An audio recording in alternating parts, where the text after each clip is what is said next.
거진의 우리 민수기, 이제 이번 주에 민수기로 들어가겠습니다. 레위기는 그 레위 족속, 그러니까 제법에 관해서, 그러니까 율법에 관해서 쭉 나열한 거라서 중간중간에 계속 등장할 거고요. 제 반복이 되기 때문에 이렇게 넘어가서 스토리식으로, 왜냐하면 하나님의 나라 관점으로 이분이 보셨기 때문에 레위기를 건너뛰어요. 그래서 여러분들이 왜 레위기 안 하지? 예, 일부러 안 하는 게 아니라 그게 넘어간다라고 생각하시면 되겠습니다. 자, 오늘 내용은요, 민수기 1장부터 20장 말씀까지 내용을 살펴보도록 하겠습니다. 크게 내용은 신의 산을 떠나서 이제 바란 광야로 가고요. 바란 광야, 가데스 바네아에서 12정탐꾼을 보냈다가 하나님의 하나님의 그 언약을 믿지 않는 그것 때문에 40년 선고를 받는 그 내용을 오늘 함께 나눠보도록 하겠습니다. 자, 1장에서 20장까지 요약을 먼저 보면요, 이제 드디어 이동을 합니다. 그래서 이동이라는,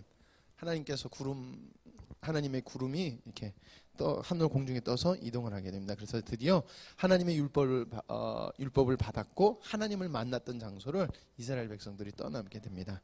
자, 그래서 떠나기 앞서서 뭘 하냐면 바로 병력 조사를 합니다. 인구 조사예요. 그래서 여긴 여자와 아이와 노인들을 포함하지 않은 나가서 싸울 만한 자들을 인구 조사를 한 것입니다. 자, 그리고 이제 우여곡절 끝에 바란 광야에 도착하고요. 거기서 이제 12정탐꾼을 보내요. 12정탐꾼을 보내고 12정탐꾼 10명은 부정적이고 2명은 긍정적인 대답을 하는 그 사건이 있고요. 그리고 우리가 잘 아는 고라, 다단, 아비람의 반역이 이렇게 스토리 속에 쭉 이렇게 있습니다. 내용을 보면 그래요. 떠나라 라고 이제 하나님께서, 그래요, 하나님이 떠나라. 그러면 뭘 해야 될까요? 예, 이동할 준비를 하는 거예요. 그래서 이동 준비. 자, 이동 준비 다 했으면 출발 해서 이동하는 거예요. 그래서 어디까지? 예, 바란 광야에서 가데스 바네아까지 쭉 올라가는 거예요. 쭉 해서 올라가는 것입니다. 자, 그래서 시작은 아직은 시내산이에요. 자, 아직은 시내산. 1절부터 보지 아니고 9절부터 잠깐 보겠습니다. 민수기 9장 1절에서 4절 말씀에 보면요, 등장하는 게 바로 유월절입니다. 시대순위 6월절을 먼저 지낸 것이, 일정을보다 6월절을 먼저 지낸 것이 시간대가 6월절이 더 앞이에요. 민수기 1장 1절이 먼저 기록됐지만은, 이렇게 순서가 그렇게 하지만은 6월절 지낸 것이 먼저예요. 저번에도 말씀드렸죠. 성경은 역사를 담고 있지만 역사적 사실이다라고 얘기를 하는 책이 아니에요. 그래서 제가 그때 내러티브 형식으로 해서 역사적 사실을 근거해서 이 성경이 뭔가를 말하고 있는 것이지 역사가 아니라는 거예요. 그래서 성경을 보면 역사순이 뒤바뀌어 있을 게 있어요. 그래서 그거를 다시 한 번 더 기억을 하시면 좋을 것 같습니다. 자, 두 번째 유월절이 언제냐면 제2년 1월 14일이에요. 그러니까 출애굽한 지 1년이 지나는 거예요. 첫 번째 유월절을 어디서 보냈어요? 출애굽하기 전에 보냈어요. 그렇죠? 예. 유월절을 보면 되게 재밌더라고요. 민수기하고 제가 이렇게 보면서. 첫 번째 유월절이 어디서? 이집트에서 출애굽하기 전에 유월절을 보내요. 그렇죠? 근데 두 번째 유월절 어디서 보내냐면요, 하나님이 이제 약속한 땅으로 가기 전에 어디서 보내요? 시내산에서 보내요. 뭔가 준비되는 듯한 느낌이지 않으세요? 근데 여기서 보면 있어요. 유월절의 의미가 무엇이다? 유월절이면 이스라엘의 정체성이에요. 출애굽하기 전에 이스라엘 백성들에게 너희들이 어떻게 은혜를 받았고 너희가 누군지 잊지 마라고 하는 게 유월절이었어요. 그렇죠? 그리고 그들이 홍해를 건너서 왔어요. 그리고 시내산에서 하나님 만나고 또 하나님 모세가 늦게 내려오니까 하나님을 잊어먹고 우상 만들고 막 그랬던 우여곡절이 있는 백성이에요. 근데 다시금 하나님 이동하면서 또 뭘 상기시키세요? 너희들이 누군지 잊지 마. 내가 누구야? 너희는 누구야? 바로 너희는 나의 백성이다라는 거예요. 난 너의 하나님이고 그 잊지 말라라는 거예요. 그래서 출발하기 전에 유월절을 이제 지내게 됩니다. 자, 그래서 다시 이제 1절로 가면요, 1장 1절에 인구조사가 나옵니다. 이게 병력조사예요. 왜 인구조사를 하느냐면은 이스라엘 백성들이 출애굽을 해서 가나안으로 가는 거는 이집트에 살 때 못 살겠다. 하나님, 나 여기서 맨날 일하고 노예로 사는 게 너무 힘들어요. 우리 구해주세요. 라는 거에 응답도 있어요. 근데 그거 응답 이전에 하나님께서는 아브라함을 통해서 약속하신 게 있어요. 나중에 400년 후에 너희들이 종살이 한 다음에 내가 가나안 백성을 심판할 거라 하나님께서 작정하신 게 있어요. 그것을 이루고자 하는 거예요. 그렇기 때문에 인구 조사를 하는 목적은 첫 번째는 하나님의 뜻을 이루는 것이 중점이 되는 것이에요. 왜냐하면은 가나안 땅의 족속을 심판해야 됐기 때문에. 그래서 병력 조사를 하는 거예요. 너희들이 이제 가면 싸워야 된다는 거예요. 우리의 신앙이 그렇다는, 구원을 받고 난 다음에 뭐냐면 우리는 영적 싸움을 하는 거예요. 언제까지? 하나님 오시는 그날까지 우리 영적 싸움을 하면서 나가는 거예요. 하나님, 세상에서 내가 살기 힘들고 막 괴롭고 외롭고 힘든데 하나님 나 구원해 주세요. 구원해 주시지만은 구원 받은 백성은 네가 누군지 알고 너는 상세전에 너에게 하나님께서 작정하신 뜻이 있다라는 것입니다. 자, 그리고 한 가지 뜻이 있습니다. 더 있습니다. 뭐냐면은 하나님의 백성을 호위하는 거예요. 그래서 싸움을 할 만한 자들이 이동 중에, 여러분 이게 200만 정도로 보고 있거든. 200만이라는 그 숫자가 일렬로 가면은 그때 내가 대충 본 것 같은데 100km 정도가 일렬로 쭉 가야 된다고 그래요. 그러니까 어마어마하게 이게 행렬로 가야 되는 거예요. 그러면은 이 공격에 대한 예비. 왜냐면은 이스라엘 백성이 지나가지만 거기 사는 백성들은 어떻게 보여요? 갑자기 떼거지가 자기네 나라로 몰려오는 듯한 이거예요. 그러니까 공격을 하는 거예요, 그날. 왜냐하면 큰 무리가 몰려오니까. 그래서 호위하는 목적이 있다라는 것입니다. 자, 그래서 우리가 잊지 말아야 될 것은, 제일 중요한 것은 하나님의 목적을 향해 가는 여정이다라는 것을 우리가 잊지 말아야 되는 거예요. 인구조사 속에서도. 자, 그래서 몇 명이 나왔냐? 그럼 60만 3,550명이 나왔습니다. 남자 20세 이상 싸울 만한 자들을 계수했을 때 이 정도 나왔어요. 자, 그리고 다음으로 나오는 것이 민수기 3장에서 4장까지가 뭐냐면은 레위 지파의 인구조사는 따로예요. 레위 지파는요, 인구조사할 때 12지파에서 빠져요. 그래서 이 레위 지파는 레위 지파만 다시 하고 그들의 임무를 3장에서 4장에서 이야기하고 있습니다. 아까 얘기했듯이 12지파는 들어가서 싸워야 되는, 하나님의 그 뜻을 이루는, 정복해야 되는 의무가 있었어요. 근데 레위 지파는 뭐냐면 다른 의무를 가지고 있는 지파예요. 그러면 다른 기준을 두셨어요. 그렇기 때문에 인구조사할 때 20살 이상이 아닌 태어난 지 한 달 넘은 남자애는 모두 계수를 시켰어요. 얘네들은 다 나의 일을 할 자들이라고 다 한 거예요. 자, 그래서 병력 기준도 아니고 병력을 기록한 것도 아니에요. 그래서 우리가 얼마큼 싸울 수 있다라는 것을 기록한 것이 아닌 하나님의 성막에서 제사 때 하나님을 섬길 사람은 1살 이상부터 기록한, 그래서 다른 기준을 뒀다라는 것이에요. 그리고 가장 우리 젊은 사람들이 좋아할 게 군대 면제예요. 이 사람들은 병력에 들어가지 않아서 싸우질 않았어요. 그래서 군대 면제라는 것입니다. 자, 레위인의 임무가 있습니다. 레위인의 임무를, 그러니까 계수는, 레위인의 인구조사는 레위인의 임무를 담고 있어요. 그래서 그것이 뭐냐? 바로 성막을 나르고 성막을 지키고 성막을 보호하는 역할이 있고요. 바로 그리고 제사를 맡고 있는 역할을 가지고 있어요. 그렇기 때문에 이스라엘 백성들 12지파하고 다른 기준으로 해서 인구조사를 따르게 이렇게 했다라는 것입니다. 자, 그리고 민수기 5장에서 6장까지는 율법을 다루고 있어요. 율법. 그래서 우리가 말하는 그 율법을 이렇게 다 한 게 아니고요. 뭐냐면은 약간 성결, 정결 이런 것을 담고 있는데, 진의 정결을 첫 번째 이야기하세요. 그래서 문둥병이나 부정한 자들은 진에 두지 말아라는 거예요. 네, 진에 두지 말아라라는 것입니다. 근데 이 진을 성결케 하는 것은 굉장히 큰 의미가 담겨 있어요. 그냥 이 아픈 사람 우리랑 같이 있으면 안 돼요. 그렇잖아요. 좀 우리는 정이 있으니까.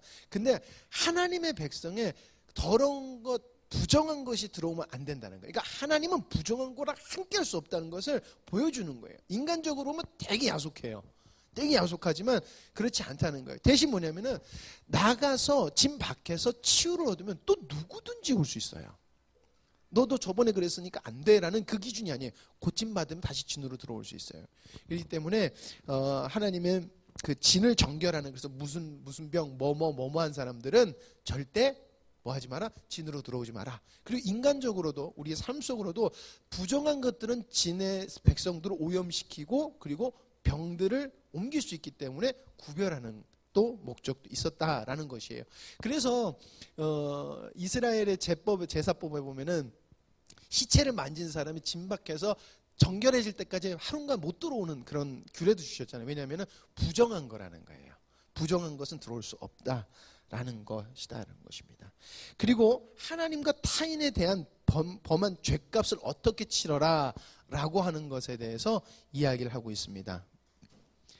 그리고 다음으로 말하는 것이 뭐냐면 아내의 부정을 밝히는 절차예요. 그래서 어떻게 부정했는지에 대해서 쭉 얘기를 하고 있고요. 그게 부정하면은 벌을 받고 아닐 때는 아니게끔 이렇게 판단하는 그 법을 하고 있습니다.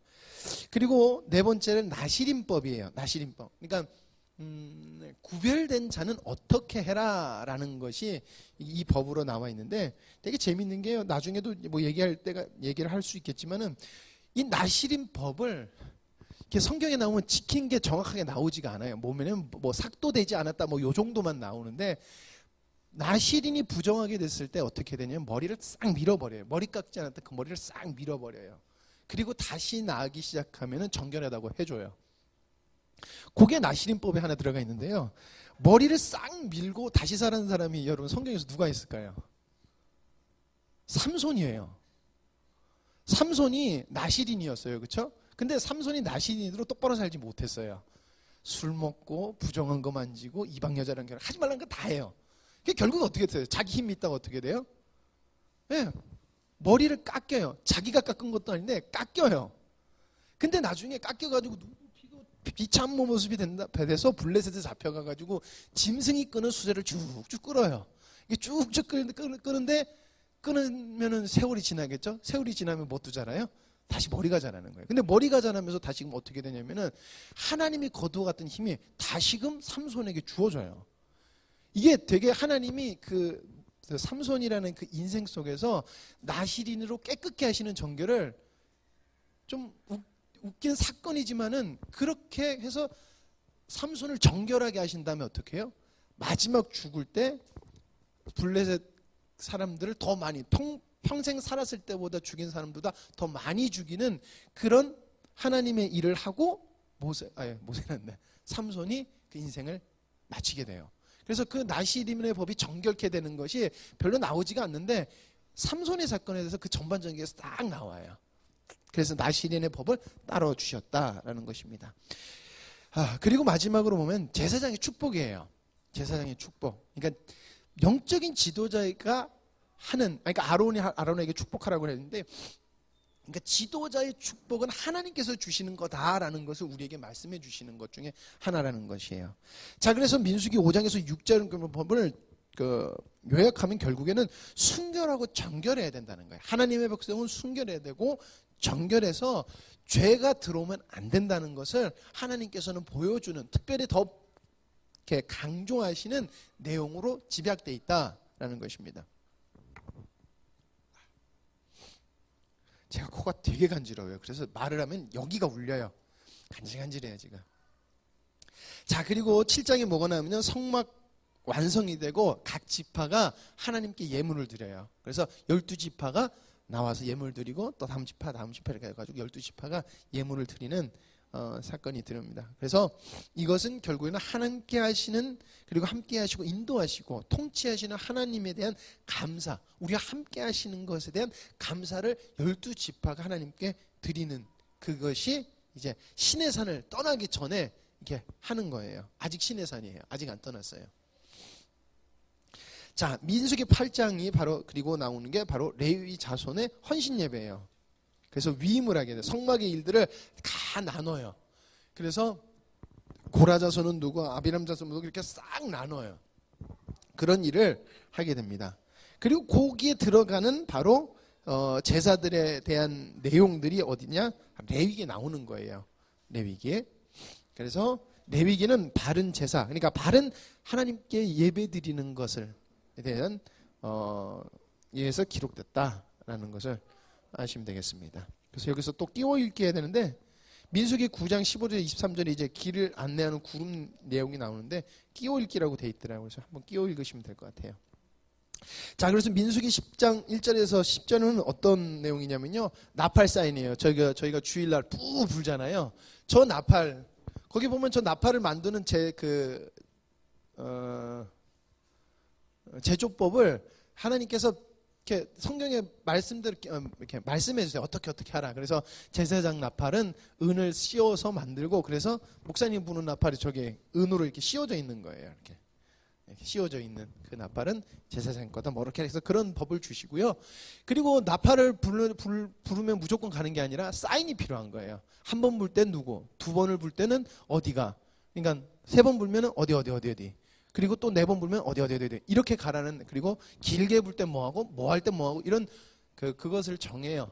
그거는 정확하게 알 필요는 없으니까. 그래서 나팔 사인을 정해서 가고 서는 것에 대한 기준을 정하는 내용이 신의 산을 떠나기 전까지 하는 내용이에요. 다 정했으면 이제 출발하는 거예요. 이 출발이 바로 민수기 10장부터 시작이 돼요.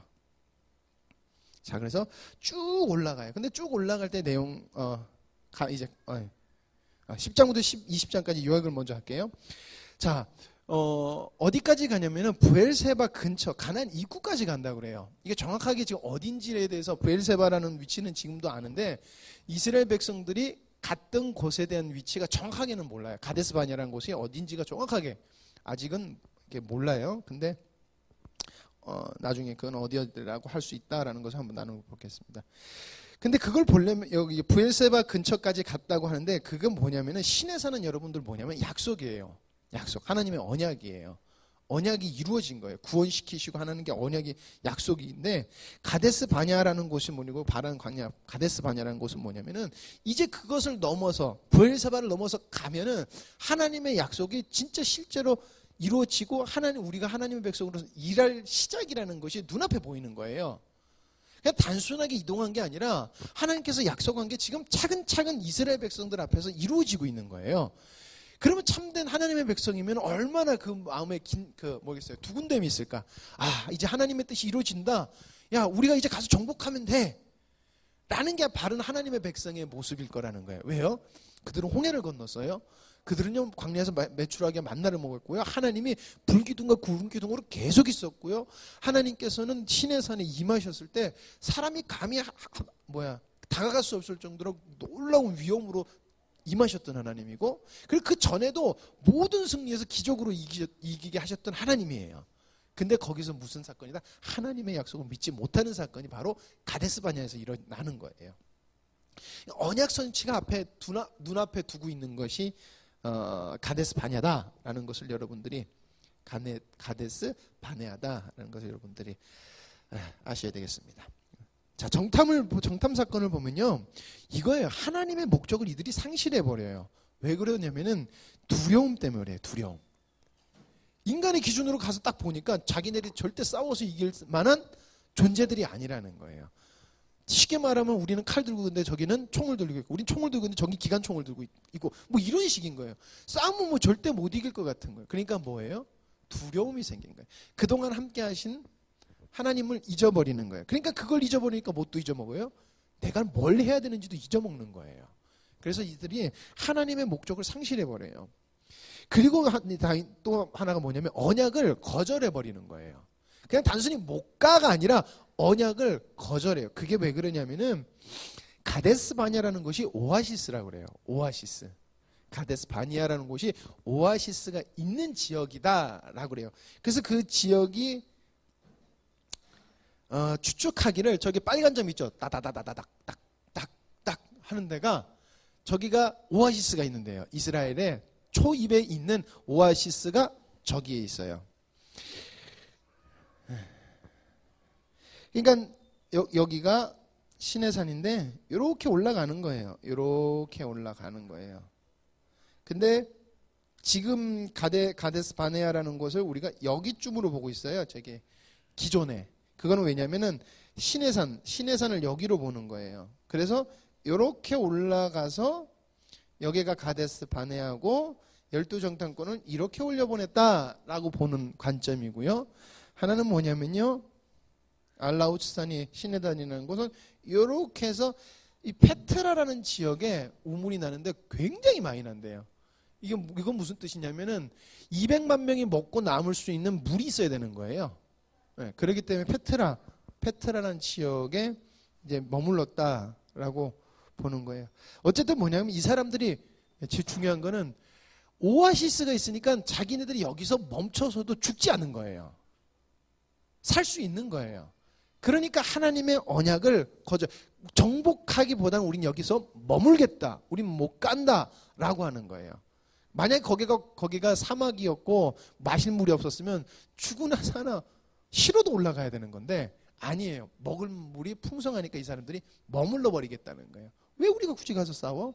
야, 우리 죽이려고 될 거 아니야? 이렇게 돼버렸다는 거예요. 자, 그래서 하나님께서 그들에게 하신 것이 뭐다? 40년을 선고하는 거예요. 이것은 결국엔 1세대들의 죽음이에요.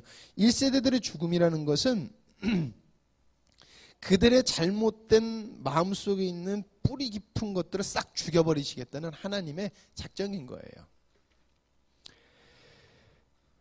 자, 이렇게 돼요. 재밌는 게 제가 저번에 인터넷 지도 쭉 해서 하는 거를 보여드렸잖아요. 그러면요, 여기가 페트라라는 곳이거든요. 여기 페트라라는 곳이 지금은 요르단 땅에 있어요. 지금 나라 요르단 땅에 있는데 가면은 절벽에다가 이렇게 깎아서 궁전하고 무덤, 집살대를 만들어놨어요. 굉장히 높은 절벽에다가 깎아서 만들어놨어요. 거기에 그 유적이 여기 있는데 거기서 3km 정도, 여기 너무 좀 멀리 가는데 3km 정도 떨어진데 산이 하나 있는데 그걸 무슨 산이라고 하면 아론의 산이라고 불러요. 아론이 이스라엘 가나안에 들어가지 못하고 어디서 죽었냐면 호르산에서 죽는다 그랬거든. 호르산. 그 호르산이라고 하는 곳이 여러 데가 있는데 여기라고 보는 데가 있고 여기라고 보는 데가 있는데 그 지도를 보면은 이렇게 아론의 유적, 아론의 산 이렇게 있는 데가 페트라 3km 정도 떨어진 데 있어요. 그래서 여기도 가데스 바냐로 보는 가데스 바냐로 보고요. 그리고 이제 그 사람 이스라엘 백성들이 여기서 선고를 받고 이렇게 뭐 40년을 돌았다가 기존이고요. 이제 지금 계속해서 주장하는 것은 이쪽을 돌았다라고 보는 거예요. 미디안 광야, 반응 여기를 돌았다. 그래서 나중에 어떻게 들어가냐면요. 40년을 한 다음에 이렇게 들어가요. 이렇게 들어가요. 그러면 굳이 이렇게 들어갈 필요는 저는 개인적인 생각으로 해요. 왜 굳이 여기다가 이렇게 올라가면 되지? 왜 이렇게 갈까? 저는 이해가 잘 안 되고 나중에 가다 보면은 에돔이라는 나라, 에돔 나라에서 그러니까 누구죠? 에서의 후예가 나중에 에돔 나라인데 이스라엘 백성들이 자기네를 지나갈 테니까 가게 해주세요. 그랬더니 에돔이 야, 내가 어떻게 너희들 믿고 내가 보내? 안 돼! 라고 했는데 왕의 대로를 그때 갔다 그래. 그 왕의 대로라는 게 뭐냐면은 그때 왕의 대로는 아니고요. 거기에 옛날에 말하면 고속도로예요. 사람이 지나갈 수 있는 좋은 도로고 그것을 지금 왕의 대로라고 부르는 게 왕이 그거를 지키고 뭐 그래서 왕의 대로라고 하는데 그게 어디냐면은 이렇게가 있어요. 이렇게 왕의 대로가 이렇게 있어요. 근데 이스라엘 백성들 거길 지나간다고 그래요. 지나가요. 근데 거기가 에돔이 어디냐? 바로 에돔 나라가 여기쯤에 있어요. 여기 있어요. 그래서 페트라 그 유물이 에돔의 그 후예들이 만들었을 거다라고 봐요. 연결되어 있을 거다라고 봐요. 그래서 나중에 여기를 지나가야 되는데 에돔이 못 지나가게. 이걸 나중에 하나님이 벌하세요. 이걸 나중에 에돔 너 형제 나라가 지나가는데 못 가게 막어. 그래서 너희들 벌 받아야 돼. 이렇게 하나님께서 이거를 책망하세요. 자, 성막이 떠서 드디어 이제 성막이 뜹니다. 이제 출발이에요. 출발 한참 전에 한 것 같은데 계속 뒷얘기를 하다 보니까 이제 출발을 해요. 출발을 하고 이제 그 중간에 있었던 얘기를 이제 나눌 거예요. 자, 그래서 드디어 이제 시내산을 떠나요. 시내산은 하나님의 언약을 받은 하나님의 율법을 받은 곳이에요. 그걸 떠나서 거기가 목적지가 아니라는 거예요. 목적지는 하나님이 약속한 가나안 땅이 목적이에요. 우리가 목적지를 우리가 헷갈리면 안 된다는 거예요. 우리가 보다 보면 은혜에 취해서 하나님이 진정한 목적을 흔들릴 때가 많은 것 같아요. 근데 그게 아니라는 거예요. 우리의 목적은 하나님의 창조 의도를 이루는 하나님의 뜻을 이루는 거다라는 것을 명심해야 돼요. 그게 흔들렸으니까 이스라엘 백성들이 흔들린 거예요. 자, 그래서 이제 가랑 강야의 여정이 시작되는데, 그때 뭐냐면 만나와 메추라기가 등장해요. 야, 배고프다. 먹을 거 내놔라. 만나 내놓고, 야, 고기 좀 내놔라. 우리 고기 언제 먹느냐? 고기를 해서 메추라기를 주시고. 그럼 막 하다 보니까 사람들이 말을 들어요? 안 들어요. 200만 명이니까 꽤 많은 사람인데 안 들어요. 그래서 70장로를 세워요. 이때 70장로라는 제도가 생겨요. 그리고 가는 여정 중에 또 어떤 거 있냐면 미리암이 반기를 들어요. 야, 모세야, 너만 하나님의 음성 듣냐? 나도 하나님의 음성 들을 줄 안다 라는 것이에요. 왜냐하면 모세가 약간 부끄러운 짓을 했다고 미리암이 그걸 갖다가 뭐라 그런 거예요. 자, 어쨌든 여기 미리암의 반기는, 그리고 만나 메추라기 이런 것들을 통체적으로 살펴보면은 결국 이스라엘 백성의 원망이 담겨 있어요. 이스라엘 백성들의 원망. 이제 시내산을 떠나서 광야길을 가려니 얼마나 힘들어요. 그러니까 그 광야길을 가는 동안에 불만, 원망, 불평이 거기에 막 담겨 있고, 그 원망, 불평이 거기에 하나님 이걸 어디까지 발전하느냐면은 바로 지도자에 대한 권위에까지 반기를 들게 되는 거예요. 그게 미리암의 사건이기도 하고 만나와 메추라기 사건이고 70인의 사건이에요. 근데 단순하게 이들이 모세에 대한 권위를 도전한 게 아니라 지도자에 대한 권위는 뭐냐면 바로 하나님의 권위에 대한 도전이었다는 거예요. 우리가 되게 착각을 하게 된 게 뭐냐면 목사라는, 저도 목사다 보니까 이런 얘기하면 좀 그렇지만, 목사라는 존재 자체가 완벽한 사람을 하나님께서 세우시는 게 아니거든요. 그러면 인간적으로 좀 부족한 점이 있으면 그것이 사람들이 그것 때문에 불만과 원망과 이런 것들이 있는데, 하나님께서는 지도자를 그러니까 목사라는 지도자는 하나님께서 세우신다는 거예요. 근데 인간의 관점으로 해서 저 지도자가 하는 행동이 마음에 안 들고 하는 방법이 마음에 안 든다, 건의할 수 있고 상인할 수 있지만 그거에 대한 반기를 드는 것은, 하나님은 이것을 계속해서 성경 내용을 보면은 이거를 그냥 원망 불평으로 보지 아니고 하나님에 대한 권위의 도전으로 봐요. 그래서 미리암이 모세한테 대들었다. 그러니까 동생이에요. 야, 너 나일강에 떠내려갈 때 그거 누가 지켜줬냐? 내가 지켜줬어. 야, 너 거기 건져냈을 때 우리 엄마를 유모로 누가 시켜줘? 내가 시켜줬어. 야, 너 클 때 너 누가 돌봐줬어? 내가 돌봐줬어. 이런 식이겠죠. 한국 버전으로 하면. 근데 하나님께서는 그런 미리암에, 야, 그래, 너 누나한테 왜 그래? 이러지 않으셨어요. 너 감히 나의 종한테 대들어. 그래서 미리암에게 문둥병을 주셨고, 그 문둥병을 낫게 하는 걸 누굴 통해서 낫게 했어요? 모세를 통해 낫게 하셨다는 거예요. 그러니까 하나님은 인간의 부족함을 별로 보지 않으세요. 우리가 착각을 하는 게, 하나님은 인간의 부족함을 보지 않으세요. 그건 하나님이 만들어 가세요. 하나님이 원하시는 겁니다. 하나님의 기준을 보시고 하나님의 작정을 보신다는 거예요. 그러니까 여러분, 광야를 갈 때 얼마나 힘들었겠어요, 솔직히. 여러분, 저 따라서 물 별로 없는, 제가 물도 못 나게 하는 저 따라오고 가시죠. 그러면 갑시다. 가다가 이제 목마르고 힘들면 아이씨 내가 왜 따라왔나. 이게 자동적인 거예요. 힘들었을 거라는 거예요.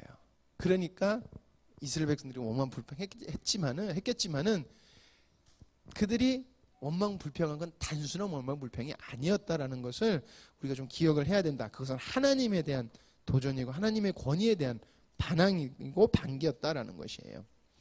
자, 그리고 이제 드디어 가데스바네아에 도착해서 12정탐꾼을 올려보내요.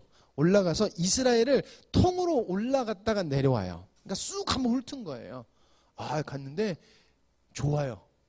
이스라엘 좋아요. 좋더라. 광야에서 있다가 가니까 좋아요. 자, 근데 가보니까 우리가 싸울 만한 존재가 아니에요. 우리가 너무나 약하고 그들은 너무나 강해요. 그래서 그들 보고 뭐라 그랬어요? 우리가 메뚜기 같다. 우리가 못 이긴다라고 했어요. 그래서 하나님께서 40년이라는 것을 선고를 해요. 그래서 1세대들이 다 죽을 때까지 하나님께서는 이스라엘 백성은 광야를 돌게 한다라는 것이에요. 아까도 말씀드렸지만 13장에서 14절 정탐꾼의 사건은요, 사명을 망각하는 것이고 자기네들이 누구라는 것을 망각하는 것이에요. 제가 아까 왜 시내산 출발할 때 6월절이라는 것을 한 번 더 강조했냐면, 하나님은 분명히 출발하기 전에 니들이 누군지 잊지 마, 그러니까 걱정도 하지 마라는 것을 분명히 하나님께서는 다시금 한번 상기시켜 주신 거예요. 왜? 6월절이 출애굽시키는 애굽을 무너뜨린 사건이었으니까 걱정하지 마라는 거예요. 너희들이 누군지 잊지 마라는 사건이었다는, 잊어먹었다는 것이에요. 자, 그리고 이 정탐꾼이 있은 다음에 15장까지 순간 한 30에서 38년 세월이 쑥 지나가요. 하루 이틀이 지나간 게 아니라 그 광야의 생활에 대해서는 성경이 많이 기록하고 있지는 않아요. 40년 광야 생활에 대해서 많이 기록하고 있지는 않아요. 그래서 38년 말미쯤, 그러니까 이제 40년 광야 생활이 거의 다 끝날 때쯤에 하나님께서 다시금 재물에 관한 정보, 그러니까 재물에 관한 율법을 다시금 주세요. 이건 뭐냐면 이제 너희들이 이제 들어갈 때가 다 됐다는 거예요. 너희들이 이제 광야 생활 이제 끝날 때쯤 다 됐으니까 이제 들어가면은 똑바로 제사를 드려야 되고, 바르게 제사를 드려야 되고, 나의 뜻과 그쪽에서 나와 함께할 율법을 다시금 이제 기억시키시고 또 주시는 거예요. 그래서 요 14장과 15절 사이는 한 30년 이상의 시간이 흘렀다라고 보시면 됩니다. 자, 그런데 참 40년 동안 고생했으면은 여러분들 어떻게 할까요? 다시는 쉽게 말하면 세상 말로 하면 개기지 말아야지, 그래야 될 텐데 16장에서 19장 드디어 어떤 일이 발생해요? 레위인이 반란을 일으켜요. 반역을 일으켜요. 그러니까 모세를 따르다 보니까 너무 힘든 거예요. 근데 모세가 어느 지파 사람이었어요? 레위 지파 사람이었어요. 그러니까 야, 왜 너만 왕노릇 하려고 그래? 너 맨날 왕노릇 해가지고 지금까지 한 거 뭐야? 우리 왜 광야에서 40년이나 우리 뺑뺑이 돌렸어? 이러면서 반역이 일어난 거예요. 그래서 자기네들이 쉽게 말하면 이스라엘 백성들의 지도자, 왕이 되겠다는 반란 사건이 벌어지는 게 바로 고라 자손의 반역이에요. 근데 하나님께서는 이 사건 속에서 반역과 재확인을 시켜요. 모든 권위는 하나님으로부터 오는 것이고, 모세가 준 권위는 단순한 게 아니라 하나님, 내가 준 권위다라는 것이에요. 절대 그 권위에 대해서는 도전하지 말아라는 거예요. 자, 정체성의 망각. 그러니까 이 민수기 13장에서 19장까지는 정체성의 망각으로 인하여서 벌어지는 사건을 잘 보여주고 있다는 것이에요. 그래서 우리가 기억해야 될 것은 뭐냐? 바로 내가 누구인지 잊지 말아야 된다는 것이에요. 내가 어떤 존재인지 잊지 말아야 된다는 것이에요. 우리가 우리 존재가 누군지 잊지 알면요, 우리 하나님의 능력을 우리는 누릴 수 있는 존재예요. 근데 내가 누군지 잊어버리면요, 우리와 하나님의 능력과는 전혀 상관이 없어요. 이스라엘 백성들이 하나님이 눈앞에 있었지만은 자기의 정체성을 잃어버렸기 때문에 수많은 고난을 당했고, 결국에는 그토록 원했던 가나안 땅에도 못 들어갔고, 어떻게 보면 이스라엘 백성들은 원하지는 않았던 것 같아요. 1세대들은 원하지 않았던, 계속해서 애굽을 동경했으니까. 그리고 계속해서 또 뭐예요? 하나님의 권위에 도전하는 일들을 계속해서 했다는 거예요. 어쨌을 때? 자기의 정체성을 잃어버렸을 때. 그러니까 가만히 보면, 오늘 말씀을 보면요, 시내산에서 정체성을 확인시키시는데 결국엔 뭐예요? 인간의 연약함은 자기 정체성을 확인하지 못하는, 정체성을 잡지 못하는 것을 계속하게 보여주고 있어요. 그러나 그 속에서 하나님, 당신의 뜻을 신실하게 이루어 가시는 하나님을 우리는 발견할 수 있는 거예요. 여기까지 하겠습니다. 기도하시겠습니다. 하나님 아버지, 감사합니다. 저희들을 부르시고, 그리고 무엇이 바른 길인지, 무엇이 복된 길인지 깨닫게 해주시니 주님 감사합니다. 아버지 하나님, 어리석은 자 되지 않도록 하여 주시고, 주님의 지혜로 지혜로운 자 되게 하여 주셔서, 하나님 아버지, 저희들이 정말 쓸데없는 고난과 하나님 고통을 당하지 않도록 주님 도와주시옵소서. 하나님, 내가 누군지 잃어버렸을 때 하나님 돌아오는 것은 하나님 아버지 불행과 고통과 모든 악한 것들인 줄 압니다. 하나님, 그러나 주님의 우리가 누구인지 저희들이 알 때 하나님, 저희들이 누릴 수 있는 것은 주님께서 허락하신 모든 복된 주님의 능력과 축복인 줄 믿습니다. 아버지 하나님, 부족하고 아둔한 저희들의 눈을 열어주시사 우리가 누군지 바로 보게 하시고 하나님 앞에 바로 서게 하여 주시옵소서. 그러면 주님께서 약속하시고 하나님 선물로 주신 모든 능력을 누리는 저희들 되게 하여 주시옵소서. 지금도 깨닫게 하시고 누리게 하시니 주님 감사합니다. 더욱더 풍성하게 하시고 더욱더 아름다운 열매 맺게 하여 주시옵소서. 모든 것을 주님께 맡겨오며 예수님의 이름으로 기도드립니다. 아멘.